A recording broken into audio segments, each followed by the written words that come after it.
Specials, sometimes known as the Special AKA, were a British two-tone band initially from Coventry. They existed from 1977 to 1981, 1982 to 1984, in 1993, from 1996 to 2001, and from 2008 to 2022. Um, they were at times focused on a guy called Jerry Dammers, who was a keyboard player and their predominant songwriter. And they have left us 9 albums and a confusing history. Hi, my name's Dan. So this was the third album by the Specials, but they were billed on this album as the Special AKA. Which was a name that they'd also used kind of earlier on in their career for EPs, I understand. And this is my first time listening to this album. I do know some other tracks by the Specials, but I don't know any of the tracks off this album. So I think, if I've gathered this right, this is a collection of tracks that was made over the previous 2 years with various lines up or lineups of members. And this was a period which was their second stint of existence. So after they'd once fallen apart, and then they'd kind of taken a break, and then they kind of got back together. But it's all kind of.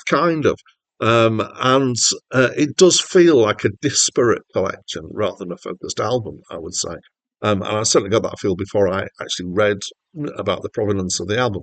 I would describe this as two-tone. Now, Wikipedia describes it as two-tone. Acclaimed Music describes it as two-tone.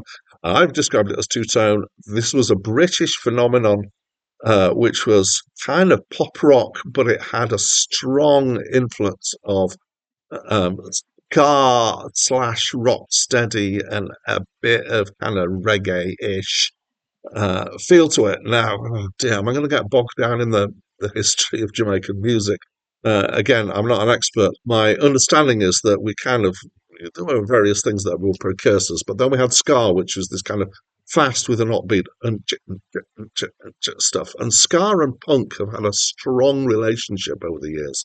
That then slowed down a little bit to give us rock steady, and then was slowed down more in the kind of early mid-70s to give us reggae, which was kind of much slowed down and more relaxed version of this. Well, this has got kind of ska and rocksteady elements in it. But it also has stuff that would not be, to my mind, very much at home with a Jamaican ska band, which is the use of kind of more slightly threatening chords and somewhat discordant feels that are with off-kilter rhythms and stuff like that. And I think if there is a track that exemplifies that kind of mix, it is Ghost Town by the Specials, which is not on this album, which has got this kind of menacing organ sound, particularly. So it has this kind of balance between this bright and shiny sound of ska and this more complex sound and some more kind of threatening bits. And I think that's kind of two-tone almost in a nutshell. There are other two-tone bands I'm going to mention, Madness, at least once in the future, who have had this kind of mixture, less so of the threatening stuff with Madness, and often a kind of, otherwise a fairly light-hearted attitude. It kind of feels like, I can use the term rude boy, because that comes from, well, it's early from that, but there was an association with that. And it's kind of cheeky in some ways. This album, a bit less cheeky, I would say. So it's fairly standard bands with brass, and there's a variety of backing singing going on. The two weaknesses, I'd say, of the album are the vocals, which somewhat lack in presence, and the production is sometimes kind of a bit over-confused, I would say. So it's got a kind of not quite focused feel to the whole thing. There's some interesting subjects to some of the songs.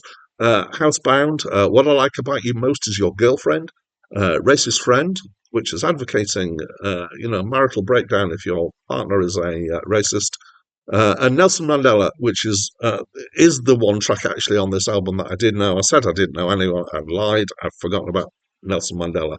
Pre-Nelson Mandela is an important song. It is easily the best known song of this album, for me anyway.